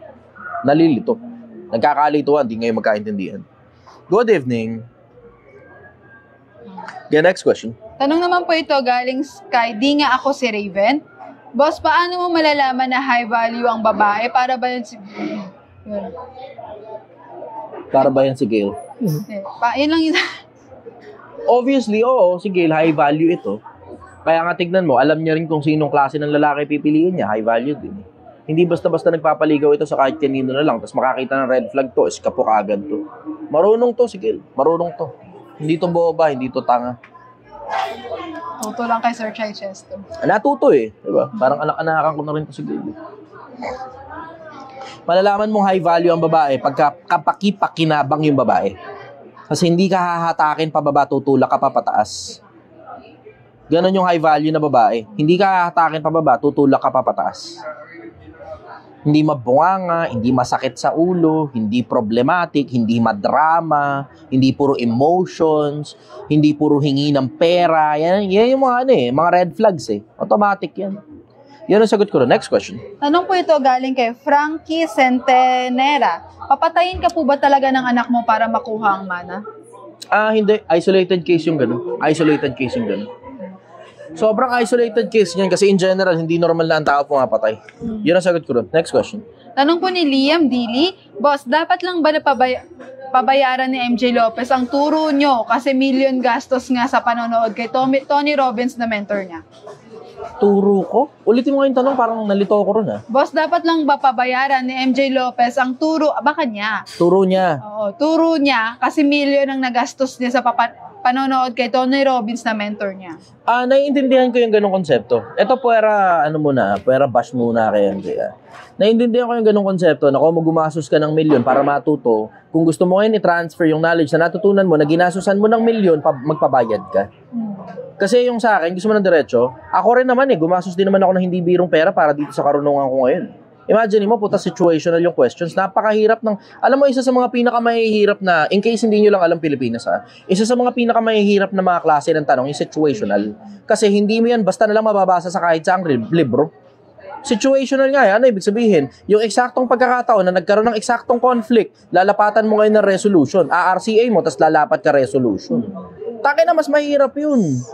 Kasi kung alam mo, tinanong mo lang sa akin, kailan nabuo ang universe? Meron ganyan, mababasa mo sa internet yan Kahit pa sabihin mo bilyon-bilyon taon na yan, may mababasa ka pa rin sa internet tungkol dyan. Diba? Saan ba galing ang tao? May mga theories pa rin dyan.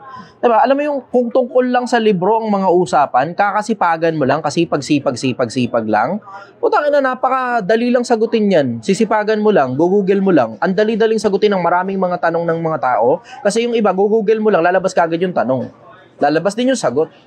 Diba? Alin ang nauna? Itlog o manok? I-google mo, tignan mo, makikita mo, nauna itlog.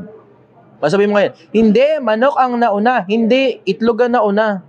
Bakit? Hindi naman kasi sinabing itlog ng manok Ano ibig sabihin ngayon? Putang na, may mga panahon ng dinosaur, wala pang manok nun, ano ka? Wala pang manok nun. Panahon pa ng dinosaur, panahon ni Noe, wala pang manok nun, pero nangingitlog na iba't ibang mga hayop nung panahon na yun. So nauna talaga mga itlog bago yung mga hayop. Katulad ni mga hayop. Pero hindi, alam mo tungkol kay MJ, nagkakaproblema kasi talaga tungkol kay MJ Lopez dun sa konseptong associated siya sa networking na ang baho-baho talaga ng tingin ng mga tao sa networking Diba? So alam mo yung meron siyang bias dun sa konsepto ng networking na sinasangayunan niya ang networking. Ano ibig sabihin? Ang networking nagpo-promote ng hype. Ang networking nagpo-promote ng kasinungalingan. So ngayon, ito ngayon ang problema mo. Magbabayad ka, understood na yun, gumawa si MJ Lopez ng ganun. Kung hindi sana siya associated sa networking, walang problema. Pero dahil associated siya sa networking, dun ngayon magkakaproblema na hindi mo ngayon alam kung totoo ba o hindi yung pinagsasabi ni MJ Lopez kasi associated siya sa networking na ang association naman ng networking sa mas madalas na pagkakataon, nagpo-promote sila ng kasinungalingan. Kailangan mong magpanggap. Doon nagkakaproblema Brother, hello. Doon nagkakaproblema. Sipin mo yung konsepto na associated kasi siya sa networking. Siguro kung hindi, baka he has enough credibility para makapagpabayad. Pero dahil associated siya sa networking, questionable na agad yung credibility niya. Isipin mo ito, parang ganito yung konsepto diba? Simpleng common sense lang Na-associate ka sa mga taong sinungaling. Diba? Ano ngayon ang tingin sa'yo ng mga kaibigan mo?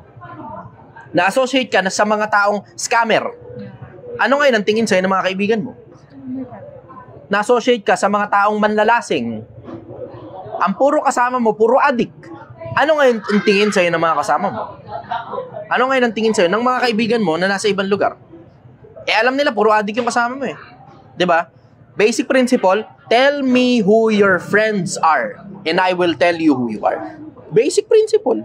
Sobrang basic nung prinsipyo na yun. You cannot go against that. Na si MJ Lopez associated sa networking at ang networking associated sa mga manloloko ng kapwa-tao. Ayun, gumastos siya ng milyon para sa Tony Robbins. Wala tayong pag-uusap doon at nakakapagpataas talaga ng market value yun. Pero ito problema mo, dahil associated si MJ Lopez sa networking, hindi mo ngayon alam kung totoo ba o hindi yung mga pinagsasabi niya. Yan, logical thinking lang yan. Puwera bash kay MJ Lopez, Puwera bash kay MJ Lopez. Hindi na natin pinag-usapan yung issue ni MJ Lopez. Ako, nag-iisip lang bilang ordinaryong taong bayan na may common sense. At ang common sense ko nanggagaling dun sa isang buong industriya kasi na may diferensya, yung industriya ng networking, ang daming manlolokong tao dyan. Yun ang sagot ko ron. Next question. Tanong po ito na hindi ko rin ulit maintindihan ng pangalan niya. Gaano ka-credible na hindi nadagdagan at nabawasan ng sulat sa Biblia dahil sa pagpapasa-pasa? Nadagdagan at nabawasan talaga yung sulat sa Biblia. Nadagdagan at nabawasan yun. Hindi naman kasi yung pagkadagdag at pagkabawas ang basihan ng hindi credible. Diba? Ano basihan ng credible? Napakaraming iba-ibang bagay. Diba? Ang daming iba-ibang bagay na basehan ng credibility. Isa sa mga basehan ng credibility, yung accuracy. Pag halimbawa ba, isipin mo yung accuracy, Isipin mo yung konsepto ng accuracy. Na kapag ka ba, halimbawa, archer ka. Archer. Diba? Pagka ba nabawasan ka ng kuko sa paa, hindi ka na archer. Pag nabawasan ka ba ng pilik mata, hindi ka na ba archer? Pag natanggalan ka, halimbawa, ng isang paa, hindi ka na ba archer? Baka maintindihan kita pag natanggalan ka ng isang kamay, hindi ka na archer. Pero, hindi naman automatic na dahil nabawasan ka ng kapirasong parte ng katawan mo, hindi ka na archer. Ganun yung konsepto. Hindi ka na accurate tumira. Ganun yung konsepto. Ikaw na lang makakapagsabi Yung accuracy ng Biblia, ikaw na lang makakapagsabi. Maraming bagay na sinabi sa Biblia na hindi natin kino-consider dati until such time na nahukay na. Kasi halimbawa, yung kanal lang sa may bandang Israel merong kanal doon na pinagawa ng isa sa mga hari. Sa mahabang panahon, hindi sila naniniwala ron sa kanal na yun dahil di daw nag-i-exist yun. Na pinagawa daw nung isang hari, na yung isang hari na yun, hindi naman kasama sa history ng Israel. Tapos, paglipas ng ilang panahon, nahukay nila. Nakasulat na sa Biblia yun dati pa Nahukay nila, tapos nahukay pa nila yung pangalan ng haring nagpagawa ng kanal. Tangina, wala ka mali-mali. Puta, kanal pala. Magandang bas yan. Diba? Merong ganong konsepto Merong ganong konsepto. Halimbawa, 40:22 ni Isaias. Siya na nakaupo sa balantok ng lupa. He who sitteth in the circle of the earth. Na nakasulat sa Biblia, meron pala circle ang earth. No. Meron circle ang earth. Nakasulat na yun dati pa, nung panahon na pinaniniwalaan ng mga tao na ang mundo flat. Yun. Ang daming iba-ibang mga bagay na basehan. Ako ito, I strongly suggest, basahin mo na lang. Bahala ka na kung maniniwala ka o hindi, pero basahin mo na lang. It's worth reading, 'di ba? It's a good reading instrument. Ngayon, kung naniniwala ka o hindi, that's a completely different story. Hindi naman kita kinukumbinse dahil naniniwala ako sa Biblia. Hindi ganoon.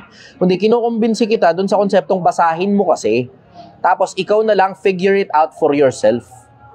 Yun ang pangungumbinsi ko sa inyo. Pangungumbinsi ko sa inyo, hindi, maniwala ka sa Biblia, hindi ganun. Ang pangungumbinsi ko sa inyo, basahin nyo. And then figure it out for yourself. Katulad halimbawa ng Quran, basahin nyo. Hindi ko sinasabing tama ang Quran. Hindi ko rin sinasabing mali. Ang sinasabi ko, basahin mo and then figure it out for yourself kung alin ba yung sinasang-ayunan mo dun sa dalawang malalaking libro na yun. Kung wala kang sinasang-ayunan, ayos lang din naman, pero nabasa mo. Diba? Yun ang sagot ko ron. Next question. Yan. Tanong ni Carion Narcisa. Tanong, anong college degree mo, idol, at bakit ba talaga kami dapat maniwala sa'yo? Anong ROI mo Hindi dito? Kayo dapat maniwala sa akin. Ganoon na lang. Hindi kayo dapat maniwala sa akin. Lahat ng sinasabi ko sa inyo, mga opinion ko. Pero you base it on practicality na hindi naman lahat ng sinasabi ng mga putang inang influencer nyo sa social media, kahit gaano pa yung kasikat, talagang totoo at tama At hindi rin naman lahat ng mga sinabi ng mga sikat na mga magaganda ang track record lalapat sa lahat ng tao. Everybody is entitled to their own opinion. Diba? Everybody is entitled to their own opinion. And so am I. Entitled din ako sa sarili kong opinion Bakit? Ano ba claim ko? Hindi naman ako mentor Diba? Hindi ako mentor, hindi ako instructor, hindi ako kahit na anong katulad nila sa social media. Ano si Chester? Isang ordinaryong taong bayan na may opinion. Isang ordinaryong taong bayan na may opinion. You cannot go against that. Eh, tignan mo, mas may credibility pa nga ako kaysa doon sa ibang mentor-mentoran nyo eh. Diba? Takin na, ibang mentor-mentoran nyo, networking eh. Diba? Oh. Ano kaya na ibig sabihin? Yung ibang mga mentor-mentoran nyo, nagpapanggap na mayaman. Ako, tindero ng sinigang. Oh, diba? What you see is what you get. Tindero ako ng sinigang. Minsan pa na akong basurero. Minsan pa na akong construction worker. Ay, sabi mo, bakit kami dapat maniwala sa'yo? Hindi nga kayo dapat maniwala sa'yo. Tataka nga ako, ba't nakikinig kayo sa akin? Siguro, due to lack of options. Wala kayo ibang makita, wala kayo ibang mapanood. Diba? At kukunti lang naman kasi yung mga katulad ko sa social media na nagmamalasakit sa kapwa-tao. Kasi ang karamihan na nasa social media, diretsahan, taka na straight out, puro panloloko ng kapwa. Diretsahan, straight out. Karamihan sa social media, puro pera. Prove me wrong. Prove me wrong. Nakaramihan sa social media, puro pera. Eh halos lahat ng mga nagsasalitang mentor-mentora sa social media, may pinababayaran sa inyo eh. Ako lang naman yung kaisa-isa walang pinababayaran sa inyo, tapos tatanungin nyo pa credibility ko. Walang problema, di tanungin nyo credibility ko. Ano credibility ko? Nagtitinda ako ng sinigang, bumibenta. Gusto mo ng ROI? Proof? Ayan, bumibenta. Ito nga, may customer nga ako eh. Oh. Tamo. Nakita nyo naman yung ano eh, nakita nyo naman proof of concept eh, di ba? Nakikita nyo yung proof of concept. Kahit nalulugi ako, papakita ko sa inyo nalulugi ako. Pag pumapaldo ako, papakita ko sa inyo pumapaldo ako. So nakikita nyo yung magkabilang panig na kumikita, nalulugi, nakikita nyo yan, pinapakita ko sa inyo. I have enough credibility para ipakita sa inyo. Bakit? Hindi naman kasi talaga ito yung hanap buhay ko eh. So wala akong pakialam kahit malugi ito. Wala rin akong pakialam kung kumita ito. Ang pinaka-bottom line nito, simple. Yung mga kapwa-tao, matuto kayong mag-ipon, nagmamalasakit ako sa inyo. Huwag kayong tanga, huwag kayong bobo, para hindi kayo hirap na hirap hanggang mamatay kayo. Yun ang sagot ko ron. Next question. Tanong po ito galing kay Tano de Villa. Idol, ask ko lang, may nabanggit ka sa isa mong live na hindi pinapakialaman ng Diyos ang mga desisyon ng tao bagkas tinatama niya after mangyari ang pagkakamali. Ay, ano wala ko sinabing idol? itinatama niya after ang pagkakamali. Wala akong sinabing ganun, tinatama niya after ng pagkakamali. Hindi pinakikialaman ng Diyos yung mga desisyonan ng maraming mga tao. Meron lang siyang ilang mga tao na na pinakikialaman ng desisyon. Ilan lang yun, hindi masyadong marami yun. Pero ang general population, hindi pinakikialaman ng Diyos.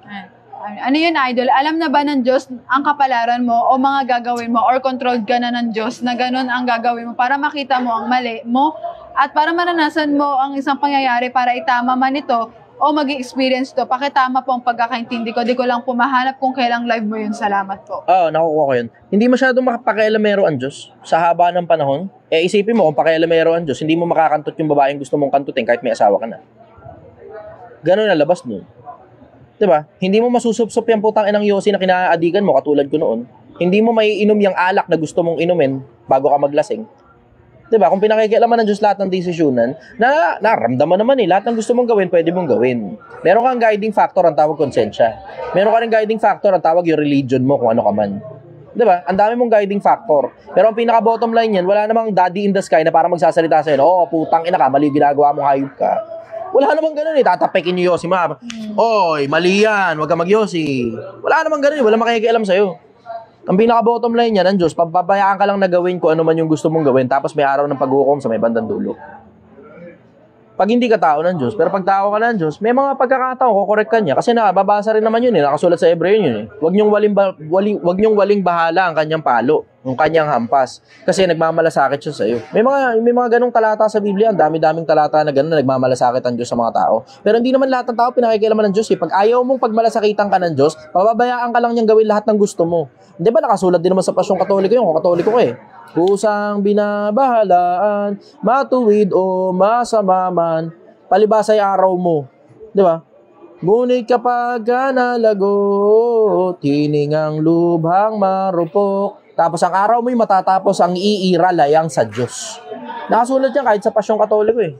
Bahala ka, kusang binabahalaan, matuwid o masama man. 30:18 o 19 ng Deuteronomio. Aking tinatawag ang langit at ang lupa na pinakasaksi sa iyo sa araw na iyon, na aking nilagay sa harap mo ang pagpapala at ang sumpa, ang buhay at ang kamatayan. Ngunit piliin mo ang buhay upang ikaw ay mabuhay, ikaw at ang iyong binhi. Iyon ang nakasulat sa Biblia.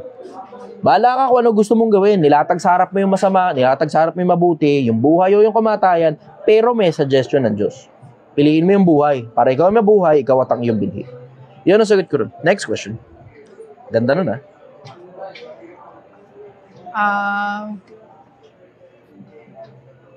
Ito, sabi ni Jello, boss, ba't ang galing mo magsalita? Alam mo agad sasabihin mo, paano mo nakuha yan?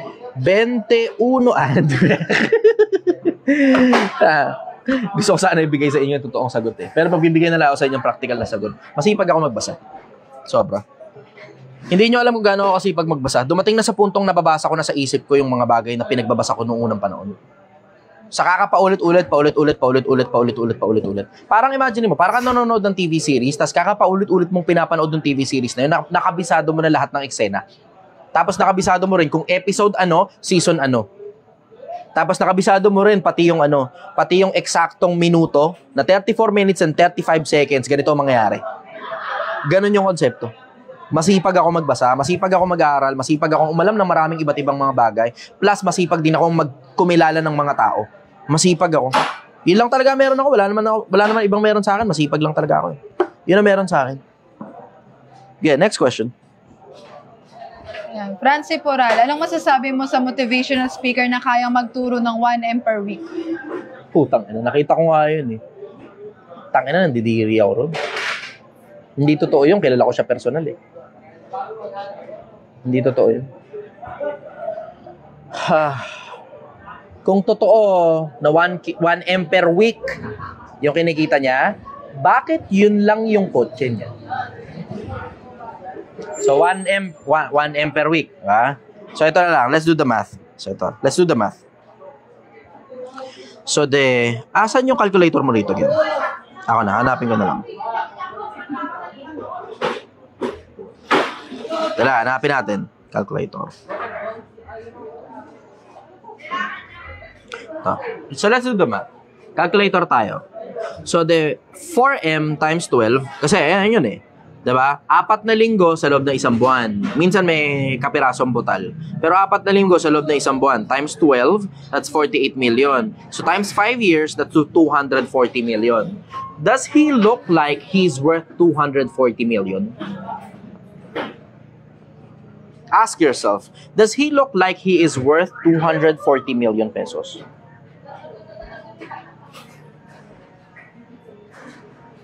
Ganun kasimple. Yan ang sagot ko. Madali lang naman mag-claim eh. To claim is one thing, but to prove is another thing. To claim is one thing, to prove is another thing. Malibang ipakita mo sa akin ang bank account, na may account number, na pwedeng ipa-check sa bangko, na bibigay ka ng waiver para aprobahan na ma-check yan, hindi ako maniniwala. Sa akin, tangina, kayabangan na lang yun. May mga kilala akong kumikita ng ganyan, 1M per week. Hindi naman sila ganyan kayabang. Hindi sila ganyan kayabang. At hindi rin nila dinidisclose yung kinikita nila kung magkano man yun. Kayabangan na lang yan. Kayabangan na lang yan. Tignan mo, pag in-audit ng BIR yung mga putang inang yan, magkakaintindihan di sila 1M per week. Makikita mo naman eh. Kilalanin mo siya. Alamin mo kung ano-ano yung mga negosyo niya. Tapos tignan mo kung gaano karami yung flow ng mga tao. Kasi manual yan eh. Ingat, brother. Flow ng mga tao, tignan mo. Tapos siya ka ngayon magkakaintindihan. Kung palagay mo ba, nagtutugma ba yung sinasabi niya dun sa flow ng mga tao? Kasi sa akin, alam mo talaga eh. Ito talaga flow ng mga tao. Minsan may mga araw na malakas, minsan may mga araw na mahina, pero never will I claim na 1 million per week. Never. May mga araw na talagang, alam mo yun, paldo talaga, ganun. Umaabot ng 19,000, 20,000, isang araw. Pero yung isang araw naman na yun, gross yun. Hindi yun neto. May mga araw naman, 9, Gs, 12. Maliliit lang. Ganun.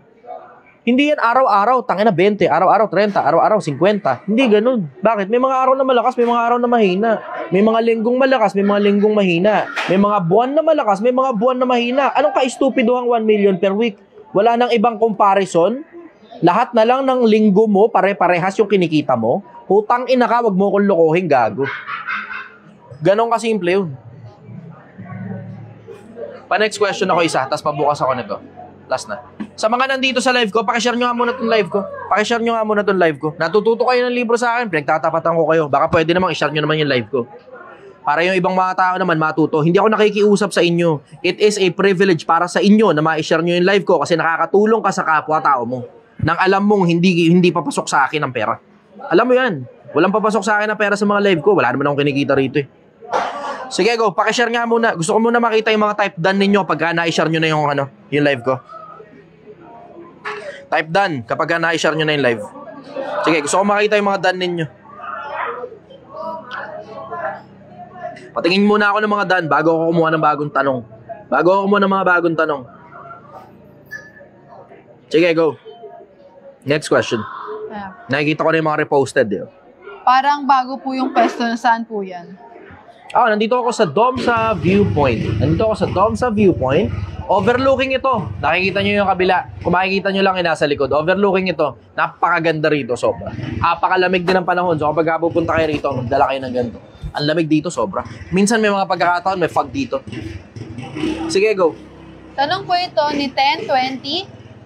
Idol Chi, tanong ko lang po, sabi mo sa last live mo na magandang fuel ang galit. Pero paano pag namuhi ka na dun sa tao na yun at habang buhay mo nang dala-dala yung galit na yun sa taong yun? Ganito, yung conversion kasi, na gusto mong patunayan doon sa tao na yun na hindi tama lahat ng mga pinagsasabi niya, ginamit mo ngayong fuel yun para makarating ka doon sa kung saan mo man gusto makarating. Yun ang punto eh, di ba? Hindi yan, galit, tigas. Hindi ganun. Mali ka pagka ganun. Yung galit, gagamitin mong fuel na every now and then, pinatawad mo na yung tao. Pero every now and then, inaalala mo yung mga bagay na pinagsasabi niya para mapakinabangan mo ngayon, para ganahan ka. Kung hindi nyo napapansin, pagka nasa gym ka, hindi wala kang gym na maririnig na si Moira ang pinatutugtog. Puta ka, istupiduhan nyo kapag ka nagpatugtog ka ng Moira sa gym. Pasensya ka na Moira. Mahal na mahal kita. Alam mo naman yan. Pero, hindi ka magpapatugtog ng mga kanta ni Moira sa gym.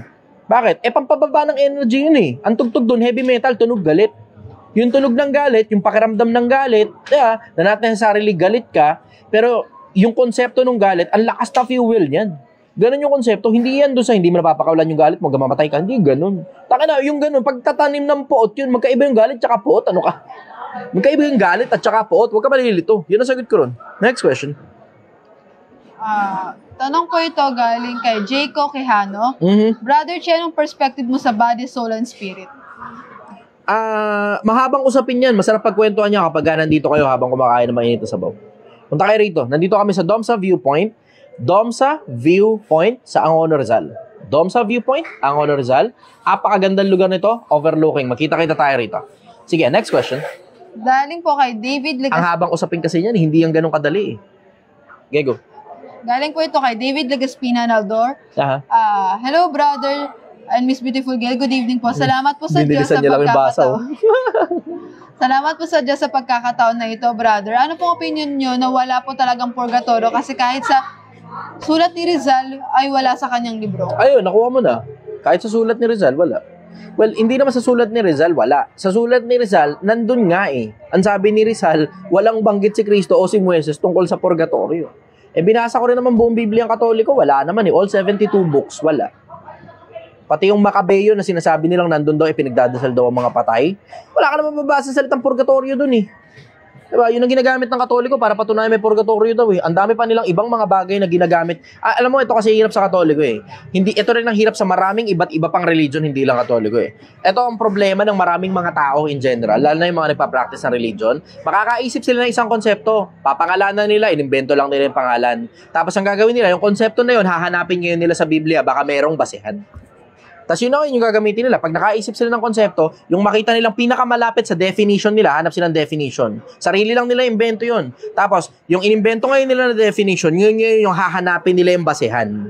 Baka sakaling merong banggit ng kaperaso, baka yung pinakamalapit na banggit, yun na yun. Ganon sila eh. Ang daming ganyan, sobra. Bawa, pinakamagandang halimbawa dyan, Baptist eh.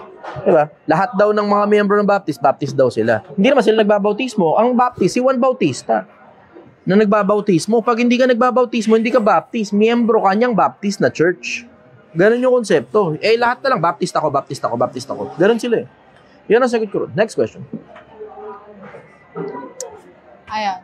Tanong po ito galing kay Giac Boros. Good evening, Brother Chi. Bakit ang gwapo niyo pa din? Anong po bang sekreto niyo after ikaw bugbog sarado sa Project 1M? Amazing ikaw talaga. Inspirasyon ko ang lakas ng loob mo. Hay, grabe. Hindi ko masasagot yung gwapo kasi genetics yan eh. Wala naman ako masyadong pinagagamit sa mga mukha ko bukod doon sa binibenta ko dyan sa TikTok na pinapapromote lang sa akin ng aking kaibigan. Hindi naman ako bayad para i-promote yan eh. Yan nakikita nyo dyan, yung nasa TikTok na Yellow Basket. Ay wala pala Yellow Basket dito. Pero naka-affiliate sa akin yun. Yung Microsoft, yun yung ginagamit ko sa mukha ko. Pero all other, pag alam ba, naubos na yung Microsoft, kung ano lang yung merong sabon, minsan Palmolive, minsan Safeguard. Kung ano yung nasa CR, hindi naman ako maarte sa katawan ko eh. Kung ano yung nandyan, yun lang yung ginagamit ko. Hindi nga para bibili pa ng, parang kiss-kiss pa ng mukha, pero papapogi pa. Hindi ako vain sa katawan ko, hindi naman ako artista eh. Ordinaryong taong bayan lang ako eh. So, maraming salamat, na-appreciate ko yung compliment. Pero baka yung nakikita nyo sa camera, iba pala sa totoong buhay at pangit pala ako sa totoong buhay. Pag camera kasi may filter, ito yung TikTok. Ang pula ng lips ko dyan, tinitignan ko yung TikTok ko, takina, sobrang pogi ko rito eh. Pero hindi naman ganyan sa Facebook. Tingnan mo sa Facebook, haggard ako. Yun ang sagot ko ron. Next question. Ayan. Naiihi ako? Last question? Go. Tanong po ito galing kay ako, si Crispin. Boss, ano pong masasabi mo ngayong simbang gabi na? Totoo po ba na kapag nakompleto mo ang siyam na gabi, masusunod ang hinihiling mo? At paano po ba talaga ang pinakamabilis na paraan para maabot mo yung mga kahilingan? Hindi ako naniniwala ron eh sa simbang gabi. Yung simba nga mismo, salitang simba, hindi ako naniniwala ron. Kasi ang alam ko kasi nababasa ko sa lahat ng libro nakasulat samba eh. Di sumasamba sila, hindi sila nagsisimba. Wala kang mababasa kahit isang apostol nagsimba. Sumasamba, yun ang nababasa, sumasamba. Doon sa parte na yun, mas tama pa nga yung Iglesia ni Cristo eh. At saka yung datindaan, ang tawag pagsamba. Yun ang tawag pagsamba. Pero yung simba, di ko alam kung saan ang galing yung salitang simba eh. Ewan ko, invento lang siguro nila, minali lang nila yung pangalan, yung salita na yun. Pero sa mga Tagalog, ang tawag dyan, samba eh. Sinasamba, sumasamba, hindi sinisimba. Bisaya daw po yung simba. O tamo, di ba? Kaya talaga, ang hirap talagang ang hirap paniwalaan eh. Kasi, ewan ko, ang hirap paniwalaan. Nasa Metro Manila ka, tapos gumagamit ka ng salitang Bisaya. It's not that it is bad. Pero yung konsepto na, alam mong hindi tama yun sa salitang Tagalog. Di ba? Alam mong hindi tama yun. Tapos it's just being passed on from one generation to another. Passed on from one generation to another na hindi na nai-correct ever since. Halimbawa, yung aba Ginoong Maria, saan kahahanap ngayon ang babae Ginoo? Diba? Babae Ginoo. Ano ba naman? Diba? Ginoong Gail. Ginoong Gail George. Ha? Does that even make sense? Diba? May question mark ka talaga sa ulo mo eh. Tapos nga, nakahanap ka na lang dahil affiliated ka ngayon sa simbahan na yan. Ginoo daw, sir, Panginoon din daw sa Bisaya. Understood, Panginoon. Pero hindi mo itatawag yan sa babae. Hindi naman Panginoon si Maria. Humanap ka ng talatang si Maria Panginoon. Diba? Hanap ka ng talata si Maria Panginoon. Wala akong nabasa niya kahit isang talata sa Biblia eh. Welcome ka. Kahit na ano pa sabihin mo, pero wala kasi akong nababasang ganyan sa Biblia eh. Diba? Wala akong nababasang ganyan sa Biblia. Wala akong mabasa na si Maria tinawag na Panginoon ng kahit na sino. Wala akong mabasang ganyan. In general, tungkol sa simbang gabi na magagrant daw yung wish mo, hindi ko nga rin alam kung legit ba na aral ng Katolisismo yan eh. O parang ano yan eh, parang superstitious beliefs na lang yan ng mga miyembrong Katoliko na hindi rin naman tinatanggap ng mga paring Katoliko. Alam mo, ang pinakamagandang reference dyan, tanong nyo na lang sa pare. Kasi hindi ko rin naman alam kung tinatanggap ba talaga ng pare yan na pagka nakakompleto mo yung simbang gabi, magagrant yung wish mo eh. Ano yun, parang genie, gano'n. Hindi ko maintindihan yung konsepto na yun eh. Siyam na gabi, pupunta ka ron, pabalik-balik, tapos magagrant yung wish mo. Hindi ko, pag siyam na araw, di ba? Alam mo, ang Diyos, ibibigay sa'yo yung mga bagay na para sa'yo, pagkalooban niya, tapos humihingi ka. Hindi na kailangan pa ulit-ulit at pabalik-balik pa. Di ba? Hindi naman makulit ang Diyos eh. Nalalaman niya na yung mga bagay na kinakailangan ninyo bago nyo pahingin sa Kanya. Di ba? Sa inyong pananalangin, huwag niyong gawin ang walang kabuluhang paulit-ulit sapagkat nalalaman ng inyong Ama sa Langit ang inyong mga bagay na kinakailangan bago niyo pahingin sa Kanya. Yun ang nakasulat sa Biblia eh. Bago niyo pahingin, alam niya na yun. Hindi na kailangan 9 days pa, gano'n, 10 days pa, blah blah, etc. Hindi gano'n yun eh. Hindi gano'n. Pagkakilala ko sa Diyos, hindi siya gano'n eh. Na dahil lang kinumpleto mo kahit wala sa lugar, bibigay niya sa'yo, Diyos, bigyan mo ako ng shabu, mag-ano ako ng 9 days. Sisimba ako 9 days. Mali. Diyos, bigyan mo ako ng sobrang gantang babae para maging jowa ko, magsisimba ako 9 days. Pag hindi ka trip ng babae, hindi ka talaga trip ng babae, ano ba? Diba? Ang alam ko, sigurado ako rito, na nakasulat talaga sa Biblia. Pag kayo humingi sa kalooban niya, sa kalooban ng Diyos, tapos hiningi niyo sa pangalan ni Jesus, yun ang nakasulat eh, diba?